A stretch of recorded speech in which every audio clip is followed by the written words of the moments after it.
ብትለቀው መልካምና ክፉን ያውቃል፣ ግን ክፉን ሊመርጥ ይችላል። በምንድን ነው የሚመርጠው ከተባለ እኔ ግብረ ሰዶም መሆን እፈልጋለሁ፣ ጾታዬን ወንድ ማድረግ እፈልጋለሁ ካለ እንዳልከው ቅድም ከጾታው ጋር መጀመሪያ ከተፈጥሮ ጋር ነው የሚጣለው። አምላክ የሰጠውን ተፈጥሮ ይቀይራል። ሁለተኛ ደግሞ አምላክ የሰጠውን ተፈጥሮ መለወጥ ብቻ ሳይሆን መጥፎ እንደሆነ አእምሮ ያውቀዋል፣ ይነግረዋል። ሰው ሰብጀክቲቭ ነው ነገሩ ነው የምልህ። ኦኬ ሰብጀክቲቭ ያቺን የሚያገኛትን እርካታ ብቻ ለማግኘት ሲል ነው ሴቶችን የሚጠላው። ኦኬ ስለዚህ ምን ያስፈልገዋል? ሩል ይፈልጋል ማለት ነው። ያ ማኑዋል ይፈልጋል። ይህን ማኑዋል የሚያመጣልን ደግሞ አምላካችን ነው። አምላካችን ሲያመጣው ደግሞ ምን ይለናል? ይሄ የግብረ ሰዶም ጉዳይ ምንድን ነው ብሎ ነው የሚጀምርልን? ሪጅስ ነው፣ ቆሻሻ ተግባር ነው ብሎ እንዳውም እነዚህ የሚሰሩ ሰዎች ይገደሉ ብሎ አዟል። አላህ አስገድሏቸዋለም። ኦኬ በተመሳሳይ ሌሎችንም ነገር እንደዚህ ነው የምናየው። ስለዚህ ነፃ ምርጫ የሚታየው ሰብጀክቲቭ ስለሆነ ሀው ሪል ነው ብለን ስናስብ ሰብጀክቲቭ ከሚለው ነው መነሳት ያለብን። ኦኬ ሰብጀክቲቭ ነው ከሚለው ስንነሳ በጣም ብዙ ቆሻሻ የሆኑ ነገሮችን መልካም ነው ብለው የሚያስቡ ሰዎች አሉ። ከእናቱ ጋር መተኛት መልካም ነው ብሎ የሚያስብ ሊኖር ይችላል። እህትን ማግባት መልካም ነው ብሎ የሚያስብ ሊኖር ይችላል። ኦኬ ህፃናትን መድፈር መልካም ነው ብሎ የሚያስብ ሊኖር ይችላል። ይህን ነገር ሊያስተካክለንና ቅርጽ ይዞ ሊያስኬደን የሚችለው አምላካችን ነው። አምላካችን ደግሞ ነቢያትን ልኮ ብዙ መጽሐፍቶችን አውርዶልናል። በነዛ መጽሐፍቶች ስንዳኝ ነው ነፃ ምርጫ ሊኖረን የሚችለው። ኦኬ ጋር አሁን አግኝተኛል እየገባኛል ሰው በቃ በአጭሩ ይሄንን ይመስላል ነው። በቃ በአጭሩ ፋይናሊ አምላካችን አላህ ቁርአንን አወረደ። በዛ ቁርአን መሰረት ተጠቅመን ቁርአንን ይዘን ከቁርአን ውጪ በምንም አይነት ማኑዋል ከተመራን ጠመን እንደምንቀር አላህ ነግሮናል። ምክንያቱም ሎጂክ አእምሮ ራሱ አይቀበለውም ከዛ ውጭ ያለውን እምነት። ኦብቪየስሊ አንተም ስለምታውቀው እዚህ ላይ አልገባም። ስለዚህ የፍሪዊል ሀውነስ በዚህ በሰብጀክቲቭ በሆነው ነገር ላይ ይዘን ነው ምንገባው ማለት ነው። እሱን ይዘን ከጀመረን ሰብጀክቲቭ ሀውነሱ ቀላል ነው የሚሆነው ማለት ነው። ጥያቄው ራሱ ፒኬ የሚጨምርል ነገር ካለ እንደ አይነት ሀሳብ ስለሚወድ ሀሳብ ላይ አንድ ነገር ልጨምር። ይቅርታ ትችላለህ። መጀመሪያ ግን እንኳን አንዴ ከዛ በፊት ፒኬ አለ። ሰላም አለይኩም። ሰላም ወራህመቱላሂ ወበረካቱ። ኢብሮ እንዴት ነህ? አልሐምዱሊላህ ረቢል ዓለሚን አለን። እኔ ጥያቄውን ሙሉውን ጥያቄውን ስላልሰማሁት ቀጥሉ። ከታች ግን ኢብሮ አፎን እና ሁለት ሚዩት ያደረኳቸው ሰዎች ነበሩ። ሞዴሬተሮች ካላችሁ ከሚዩት ብታወጧቸው፣ ሙስሊሞች ናቸው እና ማየውን ነገር ሲጽፉ ነው ሚዩት ያደረኳቸው። ለ5 ሰከንድ መስሎኝ ነበር። ኢንታየር ላይቭ ነው የሆነው እና አውጧቸው ለማለት ነው። ኢብሮ አልሰማውም፣ ሰምቼ ይሳተፋለሁ ኢንሻአላህ። አይረነሽ እሺ ቀጥል ባክ። እሺ ሰው ሀሳብ ላይ ስነሳ ላይ ጥያቄ ማለት ነው። አሁን ለምሳሌ መጥፎ ወይም ራይት ሮንግ ላይ ነገር ስናደርግ ፍሪ ዊል አለን አይደለ? ግን ላይክ ሮንግ ነገር ስናደርግ ወይም ስህተት ነገር ስናደርግ ቅርብ ነን። በቃ ላይክ ስሜትን ስንከተለው በጣም ቀላል ነው አይደለ? አሁን ለምሳሌ ፈጅር መነሳት አሁን የሚከብድ ነገር ስትራግል ነገር አለመነሳት ግን ቀላል ነው። ሰው ላይክ እንደዚህ ነገራቶች ላይ አሉ። you are the easiest person to fool የሚባል ሀሳብ አለ የሆነ ኤቲስት ያነሳው እና በጣም ቀላል ነው። አንድን መጥፎ ነገር ለመስራት በጣም ቀላል ነው። እና ለምን ቀላል ሆነ? የመጀመሪያው እሱ ነው። ያ ቀላል ለምን መሰለህ የሚሆነው አላህ ነቢያችን ሰለላሁ ዐለይሂ ወሰለም ሲናገሩ አላ ኢነ ሲልዐተላሂ ጋሊያ አላ ኢነ ሲልዐተላሂ አልጀና አሉ። የአላህ ስጦታ ውድ ነች ታውቃለህ። መን ኻፈ አድለጀ አሉ። የፈራ በጠዋት ይነሳል አሉ። ወመን አድለጀ በለገል መንዚል በጠዋት የተነሳ ደግሞ ቦታው ላይ ይደርሳል አሉ። አላ አዋጅ ኢነ ሲልዐተላሂ አልጋሊያ የአላህ ንብረት ውድ ናት አሉ። አላ ኢነ ሲልዐተላሂ አልጀና ጀና ነች። የአላህ ውዷ ንብረት የምትባለዋ ደግሞ ጀነት ነች፣ ለሰዎች ያዘጋጀው ማለት ነው። ስለዚህ ሸይጣን የሚባል ነገር አለ። እኛ ጀነት እንዳንገባ የሚፈልግ ጠላታችን አለ፣ የዘላለም ጠላታችን። ያ ሸይጣን አላህ ስገድ ለአደም ባለው ጊዜ መጀመሪያ ምን አለ? አልሰግድም፣ ኮራ። አንተ ከአፈር ለፈጠርከው ከጭቃ ለፈጠርከው እኔን ከእሳት ፈጥረኝ ስታበቃ እኔ ለዚህ ከአፈር ለተፈጠረው ልስገድ እንዴ ብሎ ኮራ። ከዛ አላህ ምን አለው? ኢነከ አንተ ከምንድን አለው? ከተዋረዱት ነው ውጣ አለው። ውጣ አለው። ከዛ የዛን ጊዜ ምን አለ ሸይጣን ዛተ፣ በአጠቃላይ በፊት ለፊታቸው እመጣለሁ አለ። ወዐን አይማኒሂም ወዐን ሸማኢሊሂም፣ ተግባባን። ከፊታቸውም ከኋላቸውም ከቀኛቸውም ከግራቸውም እመጣለሁ። ፈላ ተጂዱ አክተረሁም ሻኪሪን፣ አብዛኞቹንም ደግሞ ከአመስጋኞች ሆነው አታገኛቸውም ማለት። ጃን አስገቡት፣ እሺ ጃን አስገቡት። አብዛኛውን ከአመስጋኞች ሆነ አታገኛቸውም አላቸው አለው አላህ። ከዛ አላህ ደግሞ ምን አለ? ኢላ ዒባደላሂ ልሙክለሲን፣ እነዛ እኔን ከሚፈሩኝ እኔን ከሚጠነቀቁኝ ውጭ ካሉት ችግር የለውም፣ እነዛን ልታጠም ትችላለህ። ለምን? በነፃ ምርጫቸው አንተንም እነዛንም አብረውህ የጠመሙትንም አብሬ ጀሃነም አስገባችኋለሁ አለ። ሁሉንም ማለት ነው። ይሄ ነገር አይኖርም ብለን እንዳታስብ። ለምን? ምቀኛ ስላለን ነው። አንደኛ የመጀመሪያ ኢጎ አለ፣ አንተ ኢጎ አለ። ኢጎህ ምንድን ነው? ደስታን ይወዳል። ትንሽ ደስታ ነው የሚወደው። እና ብዙ ጊዜ ቅድም እንዳልኩ መንኻፍ አድለጀ የተባለው የፈራ በሌሊት ነው የሚነሳው። በሌሊት የምትነሳበት አላማ ካለህ ነው። አላማ የለኝም ብለህ ካሰብክ አትነሳም። አላማ ካለህ ትነሳለህ። አላማችን ምንድን ነው? አላህን መገዛት ነው። ምድር ላይ ስንመጣ አላህ ቁርአን ላይ ሲናገር ወማ ኸለቅቱል ጂነ ወልኢንሰ ኢላ ሊያዕቡዱን፣ የሰው ልጅም ይሁን አጋንንቶችንም የሆነ የሰው ልጅም እኔን ሊገዙኝ በቀር አልፈጠርኳቸውም አለ አላህ። ይሄ ነገር መጀመሪያ ከገባህ ማለት ነው መን ኻፈ አድለጅ በለገል መንዚል፣ ተግባባ። የፈራ በሌሊት ይነሳል፣ በጠዋት ይነሳል። በጠዋት የተነሳ ደግሞ ቦታው ላይ ይደርሳል አሉ ነቢ ስላ ስለም። ስለዚህ መጀመሪያ ምንድነው ማድረግ ያለብህ? እስልምናን ነው ማወቅ ያለብህና ማመን ያለብህ። አንተን የሚቀናቀን አንተ ጀነት እንዳገባ የሚፈልግ አይደለም። ሰው ይቅርና እኮ የሰው ምቀኛ ስንት አለ? የሰው ምቀኛ ስንትና ስንት አለ? የአንተን እድገት አንተ ሀብታም እንዳትሆን የሚፈልግ ስንት አለ? ጎረቤት ላይ ይፈልግ ይችላል፣ ጓደኛ ላይ ይፈልግ ይችላል። ገና አንተ የሆነ መኪና ይዘህ እየነዳ ምናምን ሲያይ አይኑ ደም የሚለብስ ይኖራል። ይሄ ከምን የተነሳ ነው? ምቀኝነት ነው። ያንተን የበታችነት ነው የሚፈልገው አንድ አካል። ኦኬ፣ ሁሉም ሳይሆን ማለት ነው። ይሄ ምንድን ነው? ምቀኝ ሸይጣን ደግሞ የኛ ምቀኛ ነው። የኛ ምቀኛ ደግሞ እኛ ጀነትን ያቺ የአላህ ውድ የሆነችዋን ንብረት እንድናገኝ አይፈልግም። ስለዚህ በየት ይመጣል? በቀኝ በፊት ይመጣል፣ በቀኛችን ይመጣል፣ በግራችን ይመጣል፣ በኋላችንም በሁሉ ቦታ ይመጣል። በቻለው በኩል ማለት ይመጣል፣ ሊያሳስተን ይሞክራል። የዛን ጊዜ ግን አንተ ከፈቀድክለት ትሳሳታለህ። ለዛ ነው እኮ አላህ ምን አለ? ማን ራሱ ሸይጣን መጨረሻ ላይ ጉድ ይሰራቸዋል። አላህ ይጠብቀና ከነሱ ያርገን። ጀሃነም ውስጥ ይጠይቁታል። በቃ አንተን እንዲያረከን አረ ፈላ ተሉሙን ይላል። እኔን አትውቀሱ፣ እሉሙ አንፉሰኩም፣ ራሳችሁን ውቀሱ። እኔ አቀረብኩላችሁ ፈስተጀብቱሙ፣ በቃ እሺ ብላችሁ ተቀበላችሁኝ አለ። እኔ አላስገደድኳችሁም፣ በነፃ ምርጫችሁ ነው የተከተላችሁኝ አለ። ስለዚህ ሸይጣንን ከመከተል መጠበቅ ነው ያለብን። መጀመሪያ መልካም ነገር አሁን ለምሳሌ ቅድም እንዳልከው ዝሙት መስራት በጣም በቃ ዝሙትነቱ ያው ስም ነው የሆነው። ያለ ጋብቻ ከሴት ጋር ግንኙነት ማድረግን በራሱ ነፍስ ትወዷለች። ይሄ ተፈጥሯዊ ስለሆነ ማለት ነው። ግን ሁለት መንገድ አላህ አስቀመጠልን። ወይ በሐላሉ መንገድ ሴክስ አርግና አጅር ታገኝበታለህ። አጅር እኮ ነው የምታገኘው። ሴክስ ባረክ ቁጥር አጅር ታገኛለህ። ባህል አይ ኖ ከፈለክ ደግሞ በሐረሙ መንገድ አርግና ጀሃነም ትገባለህ። ማለትም መጥፎ ስራ ይጻፍልሃል። ኦኬ። ስለዚህ በየትኛው ይሻላል? ምርጫ ሰጠ። አይ እቸኩላለሁ፣ አሁን ነው ማድረግ የምፈልገው ብለህ ታደርጋለህ ማለት ነው። የዛን ሰዓት ምን ይሆናል? ነፃ ምርጫን ተጠቅማለህ ማለት። ስለዚህ ኢዚ የሚሆኑት ለምንድን ነው? አጋዥ ስላለ ነው። ኦኬ። አንተን ስትራግል ማድረግ ያለብን ምድር ላይ የመጣ ነው ልንፈተን ነው።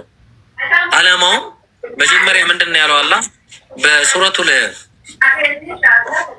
67ኛው ምዕራፍ ላይ ሱረቱል ሙልክ ምዕራፍ 67 ቁጥር 2 ላይ አለዚ ኸለቀል መውተ ወልሐያት ሊየብሉወኩም አዩኩም አሕሰኑ ዐመላ፣ ያ ሞትንና ህይወትን የፈጠረው ይላል የትኞቻችሁ መልካም ሰሪ እንደሆናችሁ ሊፈትናችሁ ምድር ላይ ያመጣችሁ አለ።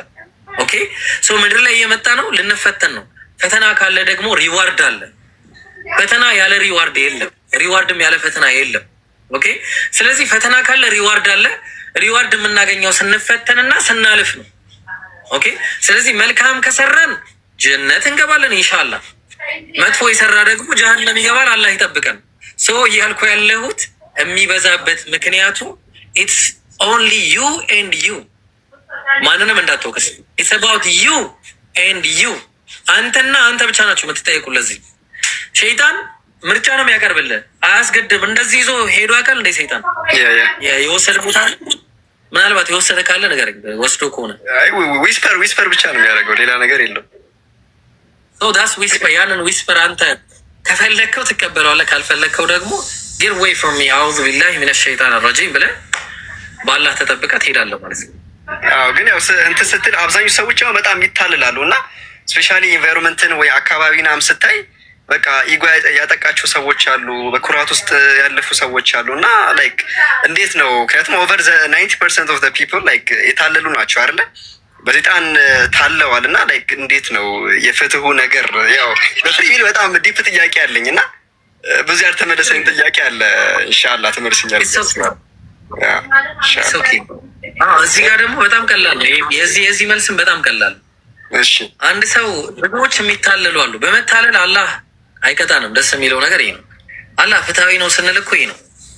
ገብቷል? ኸጣ የሚባለው ነገር ሳናውቅ በምናደርገው በእንድልጭ አላህ አይቀጣንም። ይህ አላህ ቸርነት ነው። ወላሂ ነው። ለዚህ ነው ሎጂካል ነው እምነታችን የምንለው። ማንንም ኤቲስት ያሸንፋል፣ ማንንም ሙስሊም ክርስቲያንንም ሁሉንም አሸናፊ የሆነ እምነት ነው። ለዛ ነው ምን አለ መሰለ ቅድም እንደነገርኩ የመጀመሪያው ወማ ኩና ሙዐዚቢነ ሐታ ነብዐሰ ረሱላ፣ መልእክተኛን እስከምልክ ድረስ። ያ ማለት መልእክት ያልደረሰውን አይቀጣም አላህ። ለምሳሌ መልእክት ያልደረሳቸው አማዞን ላይ ያሉትን እምጣ። ወደ አንተ ወደ ኖርማሉ እመጣሉ። አማዞን ላይ ያሉ ሰዎች አሉ። አማዞን ላይ ያሉ ሰዎችን ብታይ ነብይ የላቸው፣ ኢየሱስ ማን እንደሆነ አያውቁ፣ ነቢዩ መሐመድን አያውቁ አለይሂ ሰላቱ ሰላም። እነዚህ ሰዎች ቁርአንን አያውቁ፣ ባይብልን ምንም የሚያውቁት ነገር የለም። ሰው ምንድን ነው የነዚህ ምርጫ ጉዳያቸው? ይሄ ወደ አላህ የሚታው ነው። ኦኬ፣ አላህ ፍትሃዊ ጌታ ነው። እሱ ወደ አላህ ነው። ለምን ፈትራ ላይ ያሉ በነቢዩ ሰለላሁ ዐለይሂ ወሰለም እና በኢየሱስ መካከል የነበሩ ህዝቦችን እንኳን አላህ ምን አድርጓል? እኔ መልእክተኛ እስከምልክ የሚቀጣ አይደለሁም ብሎ ተናግሯል። ሰው የእነዚህም ሁክም እንደዚህ ነው። ምን ያደርጋቸዋል? የዛኔ እናውቃለን፣ ይፈትናቸዋል። የዛኔ መጨረሻ ላይ ማለት ነው እንጂ አሁን እነዚህ አይጠየቁም። በተመሳሳይ ሁኔታ ስህተት አንድ ሰው ሊሰራ ይችላል። እንድልጫ ነቢዩ ሰለላሁ ዐለይሂ ወሰለም ምን አሉ? አንድ ሰው ተሳስቶ በሚያደርገው ነገር ይሄ ማምለ በማያውቀው ነው። ለምሳሌ አሁን ኸጣ የሚባል ነገር አለ። እሺ ተው፣ ሁሉ በኒ አደም ኸጣ አሉ ነብዩ ሰለላሁ ዐለይሂ ወሰለም። ሁሉም የአደም ልጅ በአጠቃላይ ተሳሳች ነው፣ ስህተትን ይሰራል። ግን ወኸይሩል ኸጣኢነ አተዋቡን፣ የተሳሳቾች መልካም የሚባለው ግን ወደ አላህ ቶሎ የሚመለሰው። ኦኬ፣ ስለዚህ ተውባ አለ፣ ወደ አላህ ትመለሳለህ። ጌታዬ ይቅር በለኝ ካልከ አማላጅ አይፈልግም። እስልምና ደስ የሚል ይቅር በለኝ ካልከው ይቅር ይላል። አለቀ ጉዳዩ። ግን እሳ ተመልከት የአላህን እዝነት። አንድ መልካም ስራ ስትሰራ በ10 ነው የሚባዛው። ከ10 በታች አይባዛም፣ በ10 ይባዛል። ከዛ ደግሞ እስከ 700 እጥፍ ነው የሚባዛል መልካም ስራ። መጥፎ ስራ ስትሰራ ግን በ1 ነው የሚባዛው። 1 ብቻ ነው የሚጻፍብህ። ከዛ ደግሞ ድጋሚ ምን አለው? ይቅርታን ከጠየቅ ያ ይቅርታ ያብሰዋል። ይህ የአላህ ረህመት ነው። ይሄ እዝነቱ ነው። ሎጂካል ሱብሃንአላህ ተግባር። ስለዚህ አሁን ምንድን ነው ብዙዎች ይሳሳታሉ። ኦፍኮርስ ግን ያን ሁሉ ዘላለምን ተሳስተ ማለት ነው። ዘላለምን ተሳስተ ልትሞት አንድ ቀን በቀረ ወቅት ላይ ጌታዬ አላህ እስከ ዛሬ በድያለሁ ራሴ፣ አንተንም የሚያስከፋ ስራ ሰርቻለሁ፣ ያ ረብ ይቅር በለኝ። አለቀ በቃ ጨረስኩ ማለት ነው። የነበረው ነገር ሁሉ በዜሮ ተባዛ፣ ኤክስ። ይሄ የአላህ ረህመት ነው፣ እዝነቱ ነው። በቃ አየው ኸጣ የሚባለው ነገር አውቀህ ከሆነ የምትሰራው ሆን ብለህ አላህን ለማስከፋት እያወቅህ የምትሰራ ከሆነ ግን ኻቲማህ የሚያምር አይመስለኝም። እኔ እንደኔ ነው የምልህ፣ ኻቲማው አያምርም። ምክንያቱም ነቢ ሰለላሁ ዐለይሂ ወሰለም ግን ተመለሰ ደግሞ እንደገና ይቅር በለኝ ካልክም ደግሞ ይቅር ይላል። እሱ አዛኝ ነውና። ግን አንዳንድ ሰዎች አሉ ይላሉ ነቢ ሰለላሁ ዐለይሂ ወሰለም ምን አሉ? እሺ ጥያቄ አለ ጠይቅሽ። ወይስ ላውራ? ቀጥል። አንዳንድ ሰዎች አሉ መልካም የጀነት ሰዎች የሚሰሩትን ስራ ይሰሩና ከዛ ደግሞ የጀሃነም ሰዎች የሚሰሩትን ስራ መጨረሻ ላይ ሰርተው ጀሃነም ይገባሉ አሉ ነብዩ ሰለላሁ ዐለይሂ ወሰለም። ለምን ሐዲሱ ላይ ምን ይላል? ፊማ የብዱ ሊናስ ለሰዎች ግልጽ ሲያደርጉ የሚሰሩት መልካም ስራን ነው የሚሰሩት። ፊታቸው መልካም ነው፣ ውስጣ እንደዚህ የምታያቸው ነገር ማለት ነው። ጥሩ ሰደቃ ሲያወጣ ታየዋለ፣ ሰላት ሲሰግድ ታየዋለ፣ ሐራም ላይ አታገኘው ምናምን። ፊማ የብዱ ሊናስ ለሰዎች ግልጽ የሚያደርገው ይህንን ግን በድብቅ በልቡ ደግሞ ኒፋቅ ያለበት ሰው ነው። ኒፋቅ ታውቃለህ? ንፍቅና ያለበት ሰው ማለት አላህን የማይወድ መልእክተኛውን የማይወድ በውስጡ ብዙ ስራዎችን ተንኮሎችን የሚሰራ እንዲህ አይነት ሰውን መጨረሻ ኻቲማው አያምርም። ምን ይሆናል? መጨረሻ ላይ የጀሃነም ስራ ያ ልቡ ላይ የያዛቸውን ነገሮች መስራት ይጀምርና የጀሃነም ሰው ይሆናል ማለት ነው። ኦኬ። እንደዛውም ደግሞ አሉ ነብዩ ሰለላሁ ዐለይሂ ወሰለም አንድ ሰው የጀሃነም ስራ ሰዎች የሚሰሩትን ስራ ይሰራና ይሄዳል አሉ። እየሰራ ይሄዳል። ፋይናሊ ግን በልቡ ግን አላህን ይወዳል። ይሄ ሰው በልቡ መልካም ነገር እንጂ አይወድም። የሚሰራቸው ነገሮች በቃ ምናልባት ያልተመቹ ነገሮች ሊሆኑ ይችላሉ ለሰዎች ምናምን፣ ግን ልባዊና ቤቱ ተደብቆ ደግሞ ተውባ ሊያደርግ ይችላል።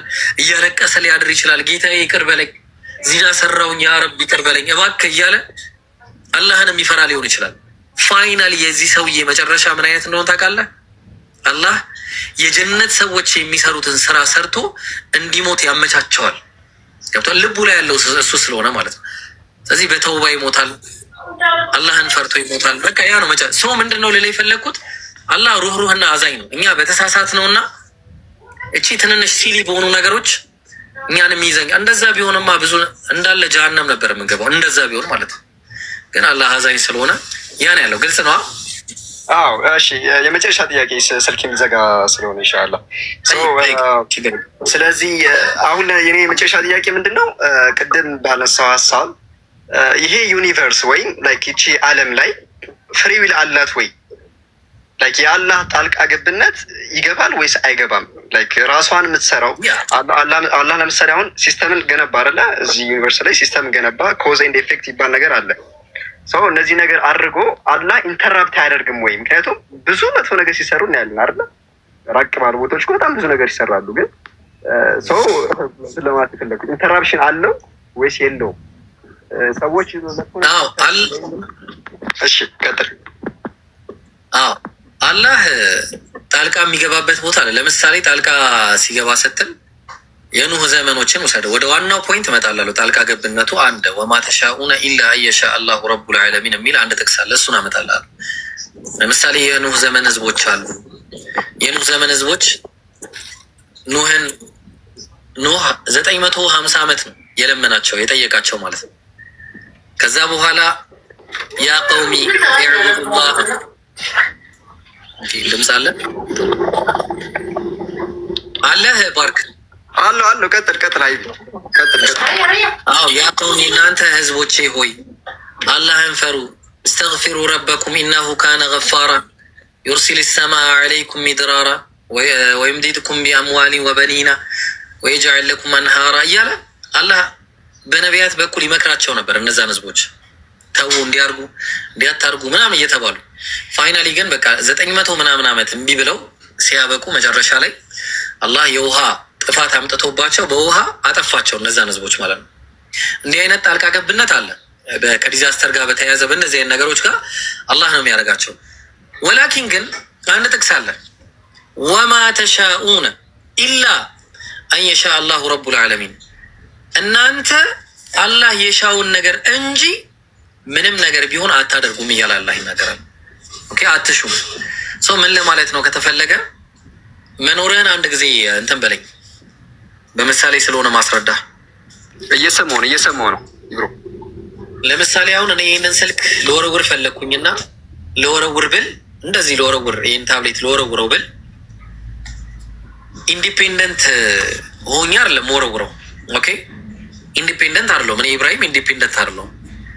ምክንያቱም ኢንዲፔንደንት ከሆንኩ ራሴን የቻልኩኝ ፈጣሪ ነኝ የምሆነው። ራሴን የቻልኩ ፈጣሪ ልሆን ነው ማለት ነው። በቃ እኔ ከኔ ውጭ ሌላ ማንም የለም። በቃ በራሴ ነው የምንቀሳቀሰው ማለት እንደዛ አንልም። እኛ እንደ ጀበርያዎችም አንልም፣ እንደነዛኛዎችም አንልም። እኛ ወሰጥ ላይ ነው ያለ ነው። ምንድን ነው የምንለው? ይሄን ነገር አንስቼ ለወረውረው ስል ፍቃድ ያስፈልገኛል። ይሄ እጅ መንቀሳቀስ ሲስተሙ እንዲንቀሳቀስ ያደረገው ቅድም እንዳልከው አንዱ አላህ ይህን ሲስተም ባያደረገው ኖሮ ባይፈቅድልኝ ኖሮ አላደርገውም ነበረ። ለዛ ነው አላህ ምን ይላል? ወማ ተሻኡነ ኢላ አየሻ አላሁ ረቡል ዓለሚን። አላህ ከሻው በቀር እናንተ ምንም ልትሹት የምንችሉት ነገር የለም ማለት። ስለዚህ ቢማዕና ፍቃድ ማለት ነው። እኛ አላህ ካልፈቀደልን ምንም ልናደርግ የምንችለው ነገር የለም፣ ፍቃድ። ለዛ ነው አላህ ምን ይላል? ኑወሊህ ማ ተወላ አለ፣ ወደ ዞረበት እናዞረዋለን አለ። ስለዚህ እኔ ልካድ ካልኩኝ ሰው ልግደል ብዬ ካሰብኩኝ ይኸው መንገዱ ክፍት ነው ብሎ አላህ ክፍት የሆነ መንገድ ይሰጠኛል። ኦኬ፣ ያ ጣልቃ ገብነቱ ነው። አላህ ጣልቃ ገብነቱ ምንድን ነው? እንካ መንገዱን ብሎ ችሎታውን ይሰጠኛል። ችሎታውን ካልሰጠኝ አበደን ልሰራ አልችልም ምንም ነገር። እጄን እንዲያርጌ አንተን እንደዚህ ልመታ ብዬ በቦክስ እጄን ብሰነዝር የምሰነዝረው የአላህ ፍቃድ ስላለኝ ነው። የአላህ ፍቃድ ባይኖረኝ ኖሮ እጄን አልሰነዝርም ነበር። ምክንያቱም እኔ እሱ ፍጡር ነኛ። ተግባባን? ልክ ፕሮግራም በለው፣ በዛ ፕሮግራም ያችን የፕሮግራም ጉዳይ ባይሰጠኝ ኖሮ አልችልም ነበር። ኦኬ፣ ስለዚህ ያንን ነገር ንወሊሂ ማተወላ ወደ ዞረበት እናዞረዋለን አለ አላህ። ግን መጨረሻ ወኑስሊሂ ጀሀነም ወሰዓት መሲር አለ። ወደ ጀሀነም መንገተዋለን፣ መግቢያው ምንኛ የከፋ ቦታ ሆነ አላህ እያለ ይናገራል። ስለዚህ ፍቃድ፣ አዎ ፍቃድ ያለበት የኛ ነፃ ምርጫ የሚሆነው ከአላህ ጣልቃ ገብነት ጋር በተያያዘ ሁኔታ ነፃ ምርጫችን። ግን እኛ የምንሰራው ስራ ግን በፍላጎታችን ከፍላጎታችንም የመነጨ ነው። ኦኬ፣ ግልጽ ነው። ባርክ ኤግዛክትሊ። አልሐምዱሊላህ። በቃ የምትጨምሩለት ነገር ካለ ጨምሩለት ጀማ።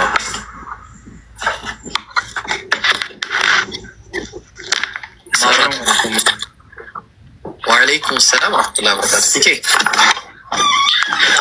ወይ ሀይቢ ጀዛኩሙላሁ ኸይረን። ትንሽ ብዙ ጊዜ እንትን ዩኒቨርስ ፈቃድ